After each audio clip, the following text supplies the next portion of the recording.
इस साइड पे भी डेरिवेटिव ले लो और इस साइड पे भी डेरिवेटिव ले लो, ठीक है। X plus x minus one, अच्छा ये 1/x है, ये ऊपर चला जाएगा। वैल्यू जब ऊपर जाती है तो पावर किस में हो जाती है, माइनस में, x की पावर -1 हो जाएगी।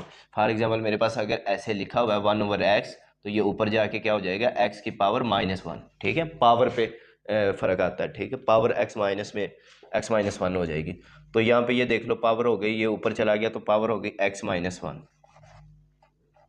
ठीक है। सॉरी ये लिखा हुआ था x प्लस x -1 और -2, इसके ऊपर डेरिवेटिव अप्लाई हुआ है, यानी कि ये भी एज इट इज आ गया, x ये ऊपर चला गया, x -1 आ गया, ये -2 आ गया। तो अब ये देखो सबके ऊपर डेरिवेटिव अप्लाई कर लो। एक गो में करना चाहते हो तो वो भी कर सकते हो, अगर तीनों का डेरिवेटिव अलग अलग कर लोगे तो वो भी बेस्ट है। तो अब डेरिवेटिव x का अलग कर लो जो भी आए, प्लस डेरिवेटिव x -1 के ऊपर डेरिवेटिव अलग कर लोगे और माइनस डेरिवेटिव 2 के ऊपर अलग कर लोगे। पता है आपको कांस्टेंट का डेरिवेटिव 0 होता है, तो आप अगर यहाँ पे इसको लिखना चाहो तो लिख लो, नहीं लिखना नो प्रॉब्लम। अब ये dy/dx आ गया। अब इसका डेरिवेटिव क्या होता है, x का डेरिवेटिव हो गया 1, यानी कि इस x के ऊपर अगर डेरिवेटिव आप देखो तो x का डेरिवेटिव क्या होता है 1, वो मैंने लिख लिया, ठीक है। और इस पे पावर रूल अप्लाई होगा। पावर रूल क्या होगी, पावर शुरू में पावर में से एक कम, पावर इसकी है -1, पावर को शुरू में लेके आओ, पावर शुरू में आ गई,